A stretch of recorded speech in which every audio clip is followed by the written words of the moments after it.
The dust never settled on Ashford 7. David Reeves had learned this truth 3 months into his mining contract. And now, 2 years later, he barely noticed the red particles that coated everything he owned. His boots crunched against the rocky ground as he walked deeper into the newly discovered cave system, his headlamp cutting through the darkness like a knife through butter.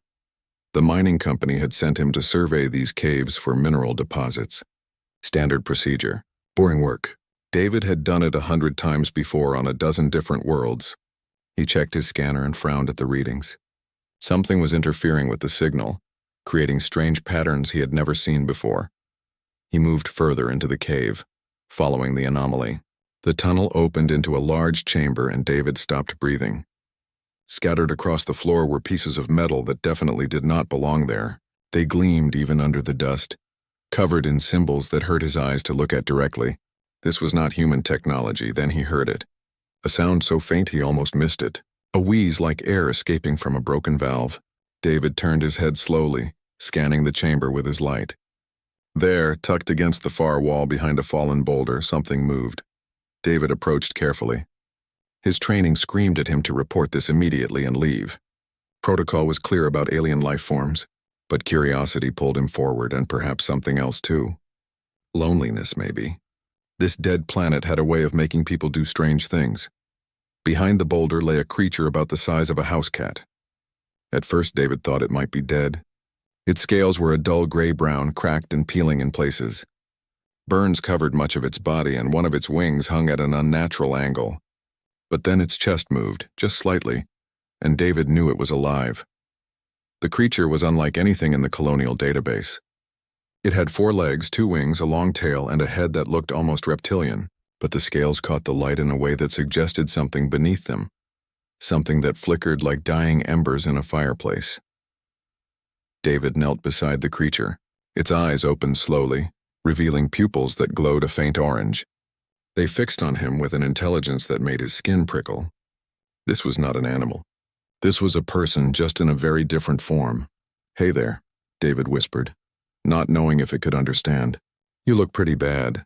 The creature made a sound, something between a chirp and a growl. Then its eyes closed again, and David feared it might die right there in front of him. He made a decision that would change his life forever. David removed his jacket and carefully wrapped the creature in it. The thing was surprisingly light, almost hollow feeling. He tucked it against his chest and began the long walk back to the colony. Getting past the security checkpoints required creativity and several lies. David told the guards he felt sick and needed to get to his quarters immediately. They barely looked at him, too focused on their card game to care about one more tired miner coming back early. David had never been so grateful for lazy security in his life. His quarters were small and cramped, just a bed, a desk, and a tiny bathroom. David cleared the desk and laid the creature down gently. Under the harsh artificial lights, it looked even worse. The burns were deep, and he could see exposed tissue beneath some of the damaged scales. Without treatment, it would die within hours. David had no medical training, but he had a well-stocked first aid kit and access to the colony's veterinary supplies. He worked through the night, cleaning wounds with antiseptic, applying burn cream to the worst areas, and splinting the broken wing as best he could. The creature never made a sound, even when David knew the treatment must have hurt terribly. As dawn broke over the red desert outside his window, David finally sat back and looked at his work. The creature was still alive, breathing more easily now. He had done everything he could. Now it was up to the creature itself to fight for survival.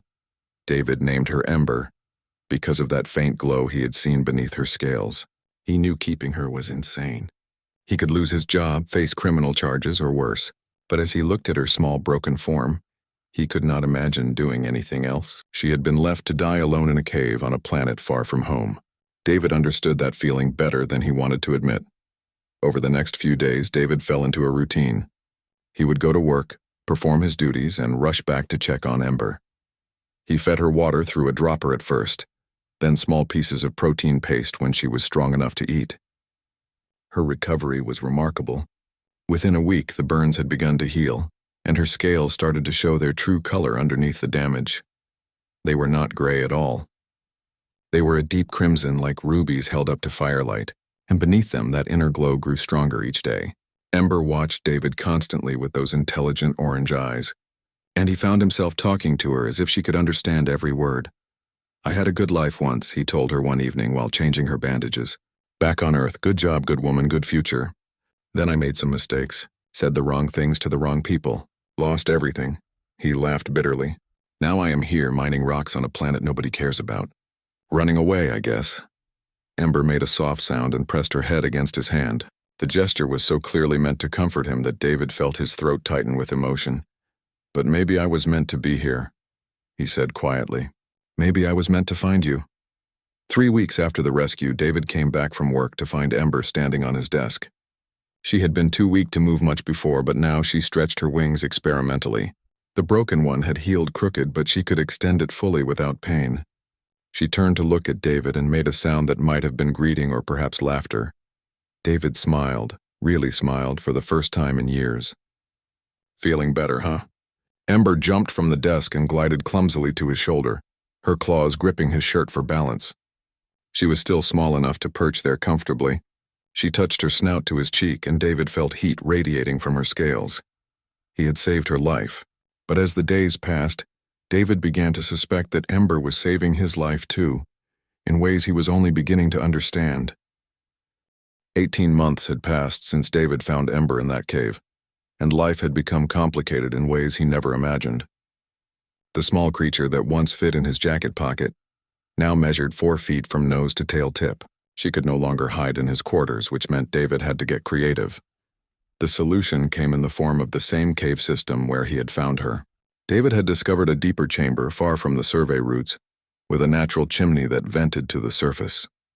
He brought supplies bit by bit, building a comfortable space for Ember to stay during his work shifts.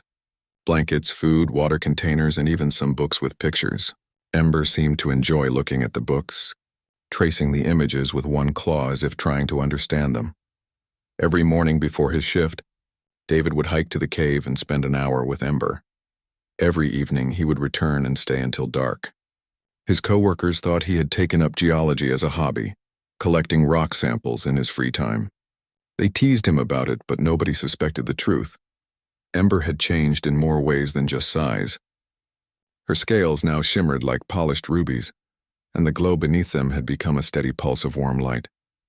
She could fly properly now despite the crooked wing, soaring around the cave chamber with grace that made David's heart sing. But the most remarkable change was her intelligence. She understood everything David said, not just simple commands, but complex ideas and emotions. When he talked about his day, she listened intently, making sounds that seemed to comment on his stories. When he was sad, she would press against him, sharing her warmth. When he was happy, she would dance around him, wings spread wide in obvious joy. One evening, David brought a portable music player to the cave. He played some of his favorite songs, old Earth classics his mother had loved. Ember became completely still, transfixed by the sound. Then something incredible happened.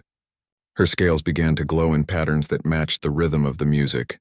Waves of light rippled across her body, creating a visual symphony that took David's breath away. "You can do that?" he breathed, watching the light show in amazement. Ember turned to him and created a new pattern, a complex sequence of glowing symbols that flowed across her scales. She repeated it several times as if asking him to pay attention. David grabbed his notebook and began sketching the patterns. Over the next few weeks, he documented hundreds of different light sequences. Ember would create a pattern, then point to an object or perform an action. Slowly, David began to understand. This was language. Ember was teaching him how to communicate with her. The breakthrough came 3 months later.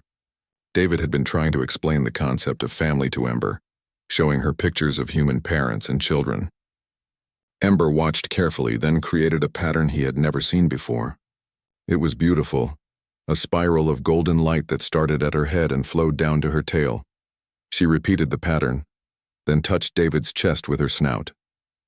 Then she created the pattern again and touched her own chest. David understood. Family. She was saying they were family.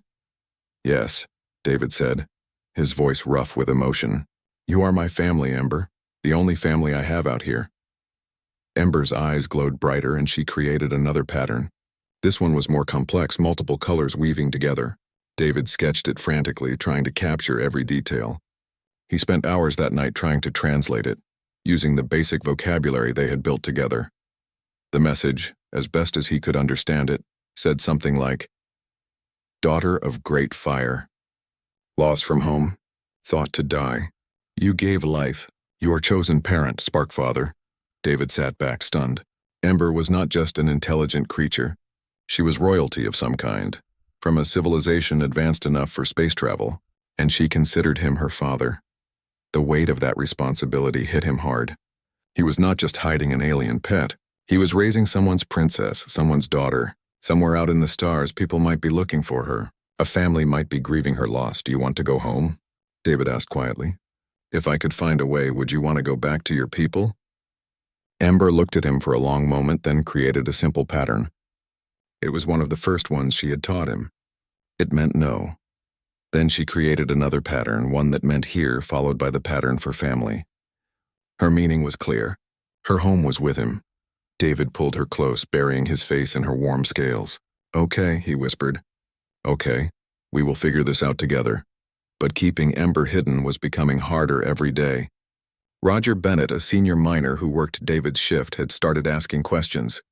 He had seen David hiking toward the caves too many times. He had noticed the extra food David bought from the supply store. He had commented on the strange energy readings sometimes detected in the old cave system.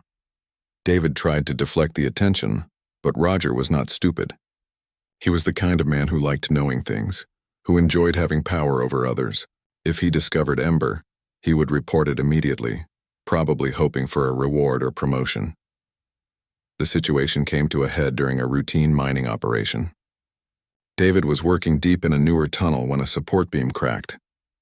He saw it happening and tried to run, but the ceiling came down too fast. Rock and debris buried his left leg, pinning him to the ground. Pain exploded through his body, white-hot and terrible. His team worked to free him, but it took hours. By the time they pulled him out, his leg was mangled badly. The colony doctor said he was lucky it had not been worse, but David would need weeks of recovery. They gave him strong pain medication and sent him to his quarters to rest. That night, in a haze of drugs and pain, David did not make it to the cave. He had never missed an evening with Ember before. He fell asleep worrying about her, hoping she would understand. He woke to warmth against his side. David opened his eyes and nearly screamed. Ember was in his quarters, curled next to him on the bed. She had somehow navigated the colony, found his room, and slipped inside without being seen. "You can't be here," David whispered urgently, even as he felt relief at seeing her. "If anyone finds you..." Ember created a pattern that meant hurt and touched his injured leg gently. Then she did something David had never seen before. She opened her mouth and breathed out a stream of warm air that glowed like heated metal. The heat should have burned him, but instead it felt soothing. The pain in his leg decreased immediately. For several minutes, Ember continued to breathe her strange healing warmth onto his injury. When she stopped, David's leg felt better than it had since the accident. The swelling had gone down and he could move his toes without agony. "Thank you," David said, running his hand along her scales. "But you need to go back before someone sees you." Ember created a stubborn pattern, one they had developed together. It roughly meant, "No, this is more important." She settled her head on his chest and closed her eyes. David knew he should make her leave. Every moment she stayed increased the risk of discovery. But he was so tired, and the pain medication was pulling him back toward sleep. He wrapped one arm around her, feeling her steady breathing against him. "Just for tonight," he mumbled. "Then you go back." But tomorrow would bring changes neither of them expected. Roger had seen the energy reading spike near David's quarters that night. And Roger was already making plans. 6 years had transformed everything. Ember was no longer the small creature David could carry in his arms. She was magnificent, measuring 40 feet from her nose to the tip of her tail. Her ruby scales caught the light like precious gems, and the glow beneath them had become a steady radiance that could illuminate the entire cave chamber.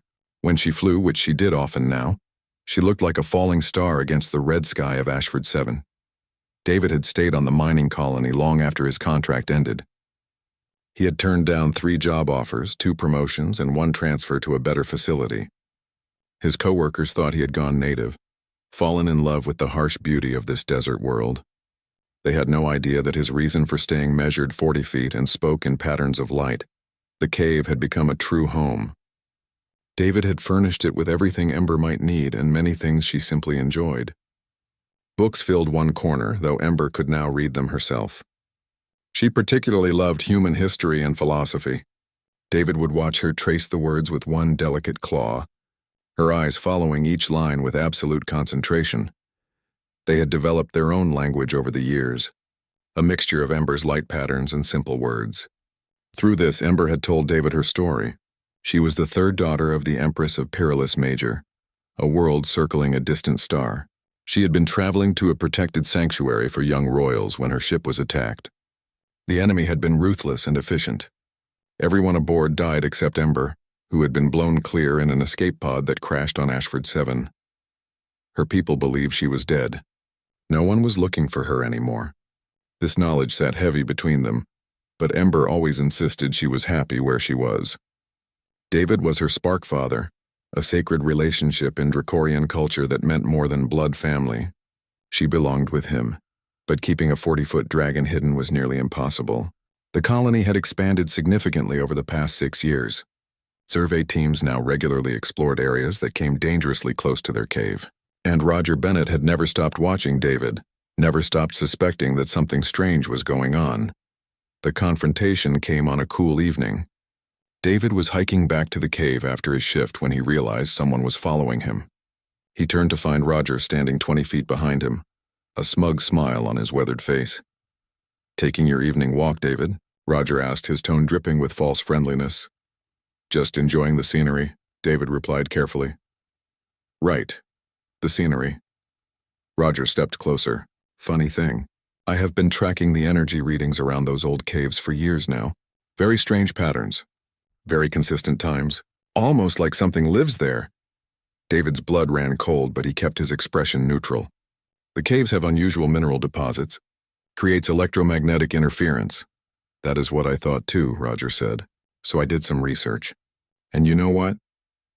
The energy signature does not match any known mineral, but it does match something else. Biological readings. Something big and warm-blooded that gives off a hell of a lot of heat." "You are imagining things." "Am I?" Roger pulled out his portable scanner and showed David the screen. "This is from 10 minutes ago. There is a life form in that cave that is not on any colonial registry, and I know it is connected to you because you visit it every single day. So here is what is going to happen. You are going to take me to see whatever you are hiding, or I am going to report this to the colonial authority right now." David felt his world crumbling. He could try to deny everything, but Roger had evidence. He could try to run, but where would he go? And Ember was too big to relocate quickly. They were trapped. "If I show you," David said slowly, "you have to promise not to hurt her." Roger's eyebrows shot up. "Her? This just gets better." He gestured toward the cave. "Lead the way." The walk to the cave felt like a death march. David tried to think of a way out, but his mind was blank with panic. When they reached the entrance, he turned to Roger one last time. "Please understand," David said. "She is not a threat. She is just—" "Move," Roger interrupted, pushing past him into the cave. They walked through the tunnels to the main chamber. Ember was there reading one of her books by the light of her own glow. She looked up when they entered, and her eyes immediately fixed on Roger. Her body tensed, recognizing danger. Roger stood frozen, his mouth hanging open. What in the name of— Ember rose to her full height, wings spreading wide. She positioned herself between David and Roger, a clear gesture of protection. Light patterns flashed across her scales, angry reds and oranges that David recognized as a warning. "It is okay," David said quickly, speaking to both of them. "Ember, this is Roger. He is not going to hurt us." "Roger, this is Ember. She is my friend. My family." "That is a dragon," Roger whispered. "An actual dragon." "Do you have any idea what you have done?" "Hiding an alien life form is a felony. Hiding a potentially dangerous one is—" "She is not dangerous," David said firmly. "She has never hurt anyone. She is intelligent, peaceful, and—" "I do not care what she is," Roger snapped, recovering from his shock. "This is the discovery of a lifetime. The scientific community will pay millions for access to her. The military will want to study her capabilities. And I am the one who found her." Ember growled, a sound that made the cave walls vibrate. David put a hand on her side, trying to calm her. "You are not taking her anywhere," David said. "I do not think you have a choice." Roger pulled out his communicator. "I am calling this in right now." But before he could send the message, the entire cave lit up with brilliant purple light. A sound like thunder filled the air, and David felt his skin prickle with static electricity. Something massive had just entered Ashford 7's atmosphere. Ember's reaction was immediate. She threw her head back and released a beam of concentrated heat straight up through the cave's natural chimney. The light was so bright that David had to shield his eyes. It was a signal, unmistakable and powerful. "What did you do?" David demanded. Ember created a pattern on her scales, and David's heart sank as he read it. "My people. They found me." 3 shapes descended from the sky, visible through the chimney opening. They were dragons like Ember, but larger, their scales shimmering in shades of gold, silver, and deep blue. They landed outside the cave with earth-shaking impacts, and David heard their footsteps approaching through the tunnels. Roger had gone pale. "There are more of them?" The 3 dragons entered the chamber, and David felt like an insect looking up at mountains. They were ancient and powerful, carrying themselves with absolute authority. One of them, the gold-scaled leader, spoke in a voice that resonated through David's bones. The language was incomprehensible to him, but the tone was clear. It demanded answers. Ember responded with her own sounds mixed with light patterns. A conversation was happening, fast and intense. David caught his name in the exchange, saw Ember gesture toward him with her wing. The 3 visitors turned their attention to David, and he fought the urge to run. The golden dragon spoke again, and this time, David heard human words mixed with the alien sounds. The creature was trying to communicate with him. "You kept daughter of Empress?" David swallowed hard and nodded. "I saved her. She was dying. Kept secret, hid, royal heir. I did not know what she was at first, and later she wanted to stay." The 3 dragons conferred among themselves. Ember kept interrupting, her voice growing more desperate. David did not need a translation to understand. She was pleading for his life. Finally, the golden dragon turned back to him. "You would come. Empress must decide. Your fate. What about me?" Roger demanded. "I have rights too. This happened on a human colony." The blue dragon looked at Roger and breathed out a small puff of smoke. Roger stumbled backward, tripping over his own feet. The message was clear. Roger did not matter. David looked at Ember, whose eyes were filled with tears. "Do I have a choice?" The golden dragon shook its head. "You come, or you die. Law is clear." Ember moved to David's side, pressing her head against his shoulder. She created a light pattern that said, "I am sorry." "I'm so sorry." David put his hand on her scales. "It is not your fault." He turned to the golden dragon. "If I come with you, will you let her be happy?" The dragon tilted its head, considering. "She is royal. She must return. To Perilous Major. Must learn. To rule. Then I will come. But I want her to promise me something." David looked at Ember. "Promise me you will do your duty. Promise me you will become the leader your people need. Promise me you will not waste your life being sad about me." Ember made a sound of pure anguish. She created patterns too fast for David to read, her whole body shaking with emotion. "I mean it," David said gently. "You have a whole empire that needs you. I am just one man. You will do great things, Ember. I know you will." The golden dragon nodded with what might have been respect. "You have honor. The spark bond is real." They gave David 1 hour to say goodbye. He spent it holding Ember close, memorizing every scale, every warm breath, every flicker of light across her body. They did not speak much. Everything important had already been said over 6 years of conversations. When the hour ended, the golden dragon returned. "Time to go." Ember created one final pattern, one that David had never seen before. It was beautiful, a spiral of silver and gold that seemed to hold all the love and grief in the world. David understood it instinctively. "Until fire reunites us." "Until fire reunites us," David repeated, though his voice broke on the words. He walked out of the cave without looking back. If he looked back, he would not be able to leave. Behind him, he heard Ember's cry of sorrow, a sound that would haunt him for years to come.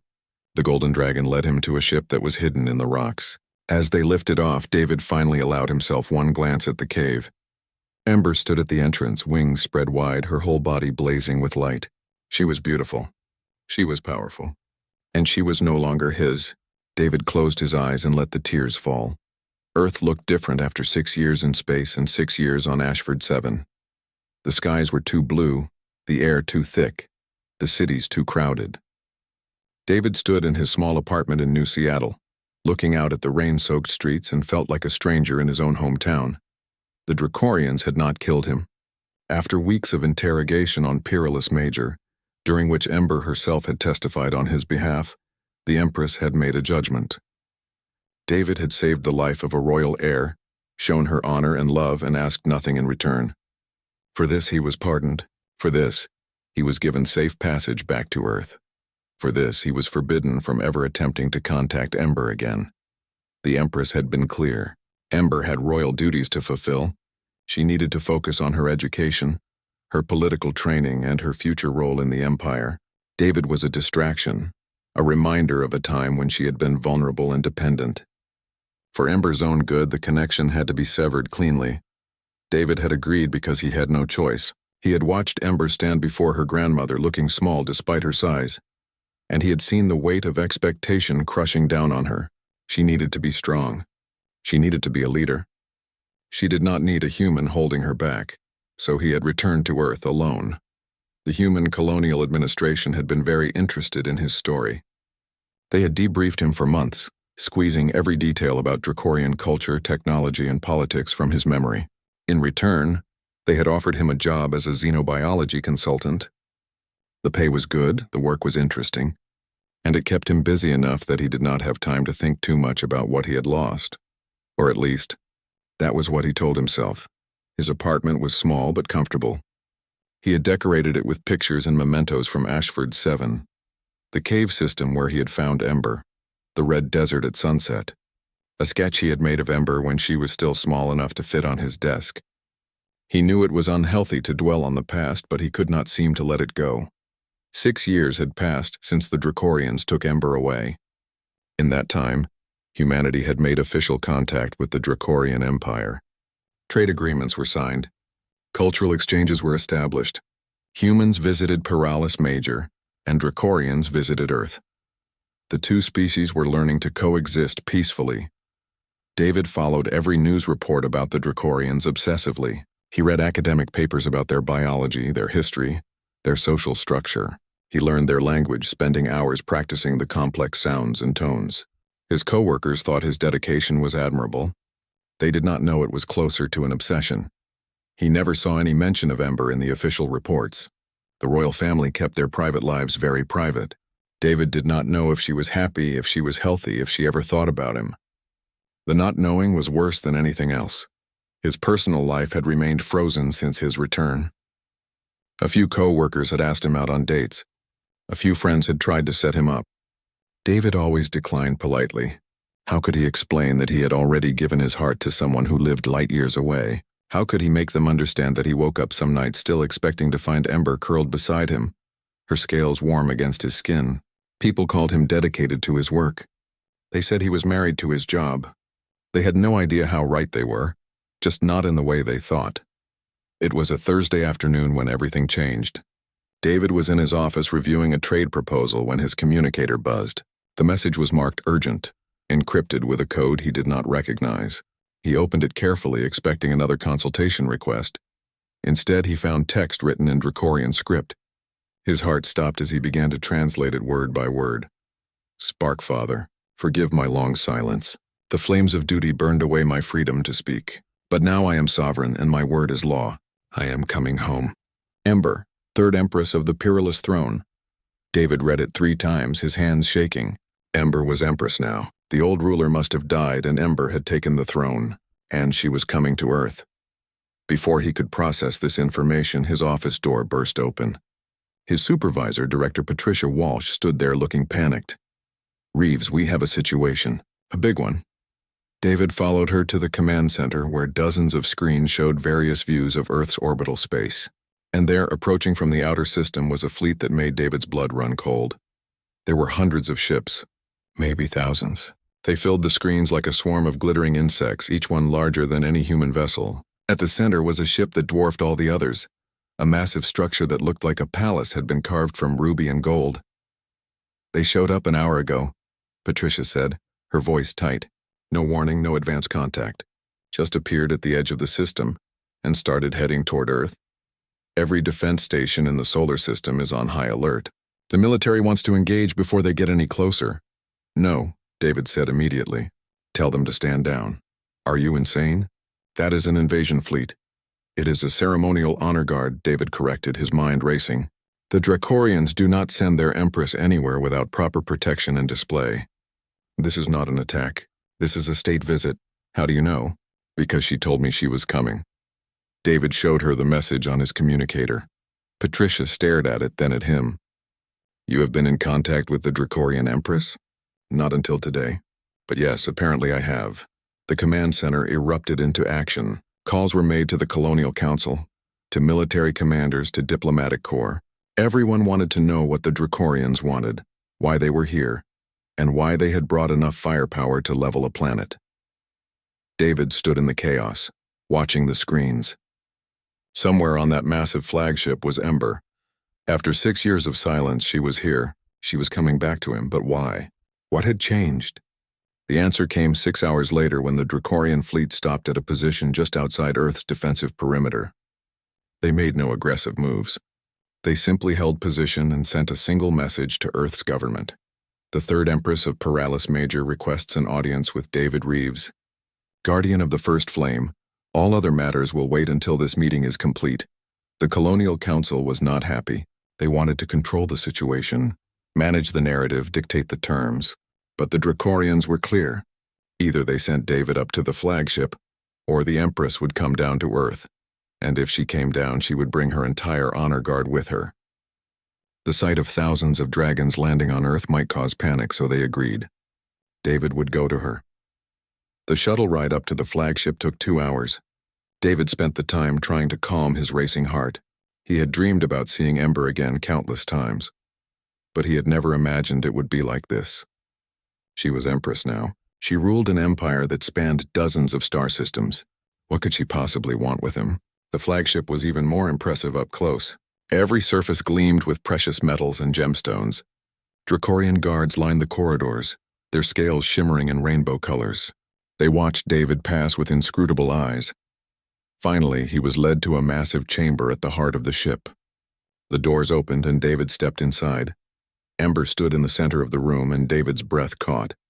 She had grown even larger, her body adorned with ceremonial armor and jewelry that caught the light like captured stars. She looked like something from a legend, powerful and ancient and magnificent. But her eyes were the same, that warm orange glow that he remembered from the day he found her in the cave. Those eyes that had watched him with love and trust and joy. For a moment, neither of them moved. Then Ember made a sound, something between a laugh and a sob, and rushed toward him. David barely had time to brace himself before she was there. Her massive head pressed against his chest, her whole body trembling. "Sparkfather," she said, and David realized she was speaking human words now, carefully pronounced. "I missed you. I missed you so much." David wrapped his arms around her neck as far as they would reach. "I missed you too, every single day." They stayed like that for a long time, neither willing to let go first. Finally, Ember pulled back and created a light pattern across her scales. It was the one that meant family. "I have so much to tell you," she said. "So much has happened. Grandmother died last year, and the council tried to block my ascension. They said I was too young, too inexperienced, too influenced by human ideas. I had to fight for every inch of power." "But you won," David said, pride filling his voice. "I won. And the first thing I did as Empress was abolish the law that forbade me from contacting you." She laughed, a sound like wind chimes. The council was not pleased. "But I am sovereign now. My word is final. Why did you come here?" David asked. "Not that I am not happy to see you, but 1,000 ships seems like a lot for a social visit." Ember's expression grew serious. "I came because I need your help, and because Earth needs my help, even if your leaders do not know it yet." Ember led David through the corridors of her flagship to a private chamber that served as her office and living space. The walls were covered with star maps and reports written in Dracorian script. Some of the maps showed systems David recognized. Others showed vast regions of space he had never seen before. And on many of them, entire sections were marked in angry red. "Sit," Ember said, gesturing to a platform that had been designed for human visitors. "This will take time to explain." David sat watching as Ember settled herself across from him. Even relaxed, she radiated power and authority. This was not the young dragon he had raised in a cave. This was an empress who commanded the loyalty of billions. "Do you remember when I told you about the attack on my ship?" Ember asked. "The one that killed everyone except me?" "I remember. You said you never knew who the enemy was." "We did not know then, but we know now." Ember touched a control panel with her claw and a holographic image appeared between them. It showed a creature that made David's skin crawl. It looked like a cross between an insect and a nightmare, all sharp angles and too many limbs. "This is a Vorlac soldier. They are a hive-minded species that exist only to consume and expand. They attacked my ship because we were in their expansion path. They did not care that I was royalty. They did not try to negotiate or communicate. They simply tried to kill us all." "How many of them are there?" David asked, though he was afraid of the answer. "Billions, maybe trillions.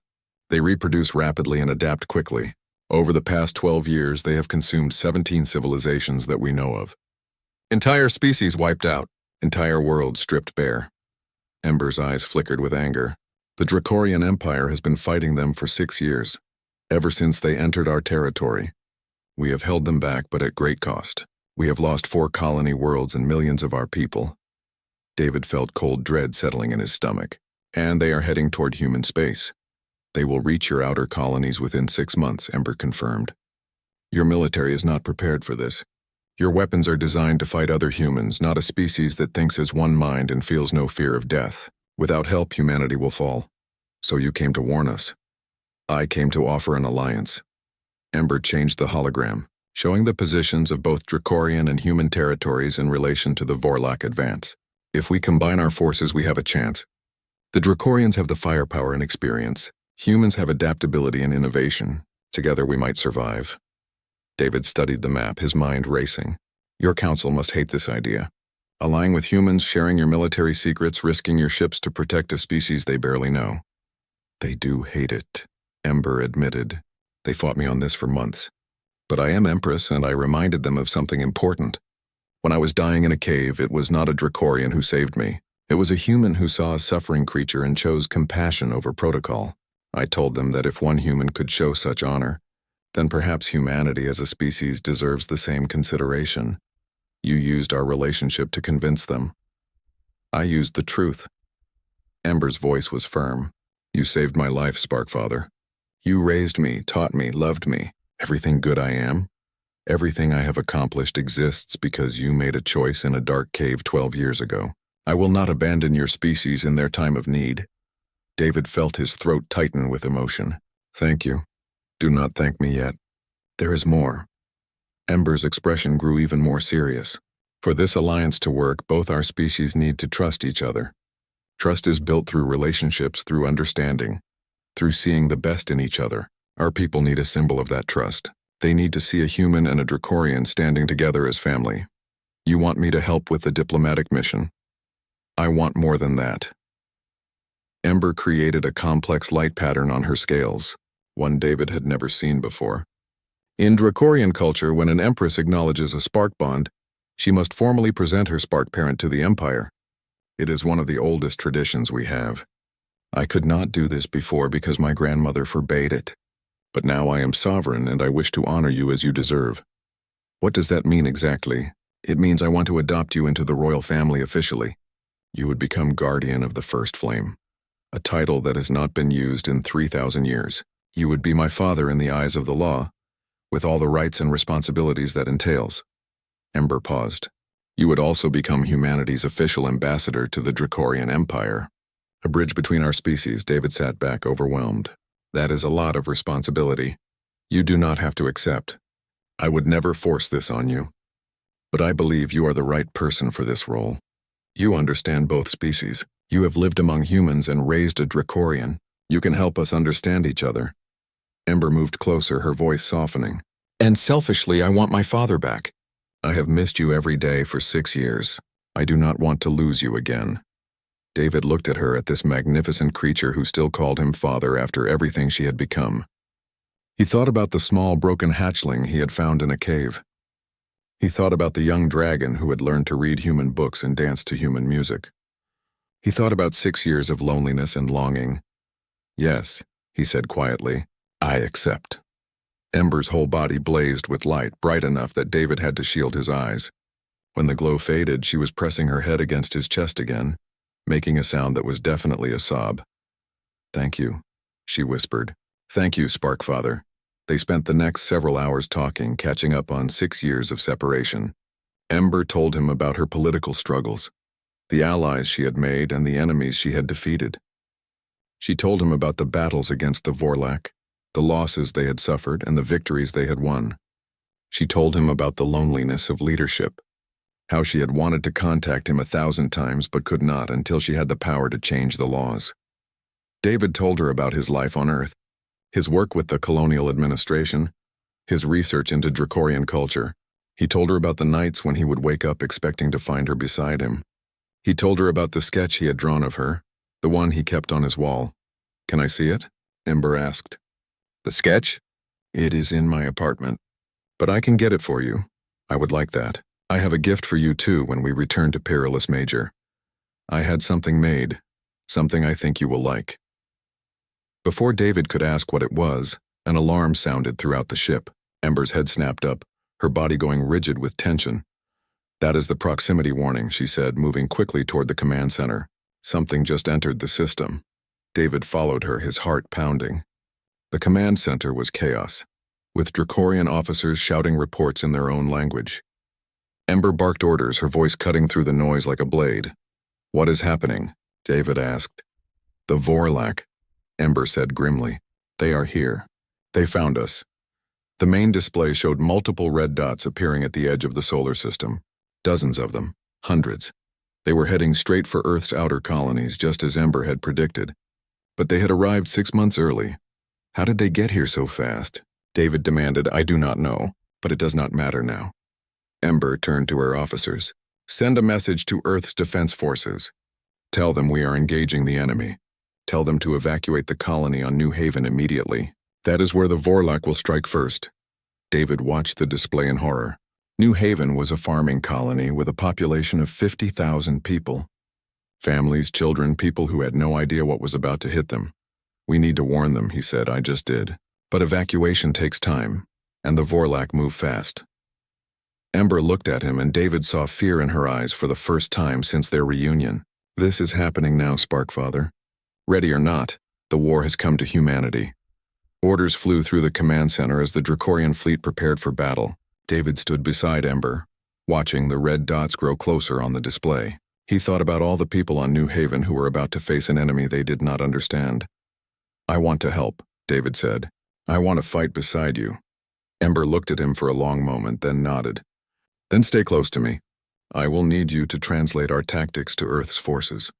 They need to understand how we fight if this is going to work." The first Vorlac ships reached New Haven 3 hours later. The battle for humanity's future had begun. David had never seen anything like the Vorlac ships. They were organic in appearance, covered in what looked like chitinous armor that shifted and moved as if alive. They did not fly so much as swarm, moving in patterns that seemed random but were actually terrifyingly coordinated, and there were so many of them. "Ember, we need to get word to Earth's military command," David said, watching the tactical display with growing horror. "They need to know what they are facing." "Already done," Ember replied, her claws moving across control panels with practiced efficiency. "But they do not believe the threat is real. They think this is a territorial dispute between aliens that does not concern them. Then make them believe." Ember turned to David, and he saw the weight of command in her eyes. "How?" "By the time they understand the danger, New Haven will be gone. We need to act now." David took a deep breath and made a decision. "Connect me to the Colonial Council. I will make them listen." Ember nodded and opened a communication channel. Within seconds, David was looking at a holographic projection of the council chambers on Earth. 20 men and women stared at him with expressions ranging from confusion to annoyance. "Mr. Reeves," Counselor Warren spoke first. "This is highly irregular. We are in the middle of an emergency session, I know. I am watching the emergency from the bridge of a Dracorian warship." David kept his voice steady. "Those ships approaching New Haven are not a territorial dispute. They are an extinction-level threat called the Vorlac. They have destroyed 17 civilizations. They will destroy ours too if we do not act immediately." "How do you know this?" another counselor demanded. Because Empress Ember came here to warn us, because she brought a fleet to help defend us, and because if you do not authorize Earth's defense forces to join the Dracorian ships right now, 50,000 people on New Haven are going to die in the next 2 hours. The council erupted into arguments. Some believed him. Others thought it was a trick. A few insisted on waiting for more evidence. David felt precious seconds slipping away while they debated. Then Ember stepped into view of the holographic camera, her massive form dominating the display. The council chamber went silent. "I am Ember, Third Empress of Peerless Major," she said, her human words careful but clear. "I speak truth. The Vorlac show no mercy. They take no prisoners. They do not negotiate. If you wait for proof, you will find it in the bodies of your dead. David Reeves is guardian of the first flame, my spark father, and humanity's ambassador to my empire. When he speaks with my authority. Listen to him or watch your species die." The raw power in her voice cut through the political posturing. Counselor Warren leaned forward, his face pale. "What do you need from us?" "Everything," David said. "Every ship, every weapon, every soldier. And you need to trust us to coordinate the defense because we have fought this enemy before." The vote was close, but it passed. Earth's defense forces were authorized to join the Dracorian fleet under combined command. It was not a perfect solution, but it was enough to start. The battle for New Haven began as the first Vorlac ships entered weapons range. The Dracorian fleet moved to intercept, their formations tight and disciplined. Earth's ships followed, and David could see their hesitation. They had never fought alongside aliens before. They did not know the Dracorian tactics or signals. That was where David came in. Ember had given him a communication channel that connected to both fleets. He became the translator, the bridge, explaining Dracorian battle language to human commanders and human concerns to Dracorian officers. "Dracorian Wing 3 is moving to flank position," David called out as he watched the tactical display. Human ships Delta and Echo moved to support their left side. When they breathe fire, you need to be ready to exploit the gaps in the enemy formation. It was chaos. Human pilots were not used to fighting near creatures who could breathe superheated plasma. Dracorian officers struggled to understand why human ships needed to maintain certain distances from each other. Mistakes were made. 2 human frigates nearly collided with a Dracorian cruiser. A wing of fighters accidentally flew through a plasma breath attack meant for the enemy, but slowly, painfully, they learned to work together. Human ships began to anticipate Dracorian movements. Dracorian warriors started to appreciate human tactics, the way they could adapt and improvise on the fly. What started as a disorganized mess gradually became something resembling coordination. The Vorlac fought with relentless efficiency. They did not care about losses. When one ship was destroyed, 3 more took its place. They focused their attacks on weak points, targeting ships that were damaged or isolated. They learned from each engagement, adapting their tactics in real time. Ember led from the front, her flagship diving into the thickest fighting. She breathed fire that melted through Vorlac armor, her claws tearing apart enemy hulls. Other Dracorians followed her example, and David watched in awe as they fought with a ferocity that seemed impossible. But the Vorlac kept coming. For every 10 they destroyed, 20 more appeared. The evacuation of New Haven was still underway, and they needed to buy more time. "We are losing ground," David said, watching the tactical display with growing dread. "There are too many of them." "Then we adapt," Ember replied. She opened a channel to all ships, human and Dracorian alike. "This is Empress Ember. Human commanders, I have studied your history. You have a saying, improvise, adapt, overcome. Show me what that means." What happened next would be analyzed by military strategists for generations. Human commanders, freed from rigid doctrine by Ember's challenge, began to experiment. They used debris fields as weapons, ramming damaged ships into Vorlac formations. They coordinated their attacks with Dracorian fire breaths, timing their missiles to hit seconds after the plasma cleared. They even jury-rigged one of their damaged frigates to emit a signal that confused the Vorlac hive mind, causing an entire wing to fly into an asteroid field. The Dracorians, seeing human creativity in action, began to adopt some of the tactics. They used their superior speed to herd Vorlac ships into kill zones that human artillery had prepared. They shared shield frequencies so human ships could take shelter behind Dracorian cruisers during recharge cycles. It was messy and desperate and beautiful, 2 species who barely knew each other, fighting as one to protect lives they had never met. The battle raged for 6 hours. When it finally ended, the Vorlac fleet had been destroyed or driven off. New Haven's evacuation was complete. Not a single human life had been lost to the initial attack, though several ships on both sides had been destroyed in the fighting. The cost had been high, but they had won. Together. David collapsed into a chair on Ember's bridge, exhausted beyond anything he had ever felt. Ember landed beside him, her scales scorched and one wing damaged, but her eyes bright with triumph. "We did it," she said. "We actually did it." "This was just the first battle," David warned. "There will be more." "I know, but now Earth knows the threat is real. Now your people understand what we are fighting for." Ember created a light pattern that meant hope, and they saw that we can win if we stand together. Over the next few days, everything changed. The Colonial Council formally accepted Ember's alliance proposal. David was officially named humanity's ambassador to the Dracorian Empire and given authority to coordinate joint military operations. Plans were drawn up for a permanent combined headquarters, a space station that would serve as the center of human-Dracorian cooperation. They called it Spark Haven. Construction began immediately, with both species contributing resources and technology.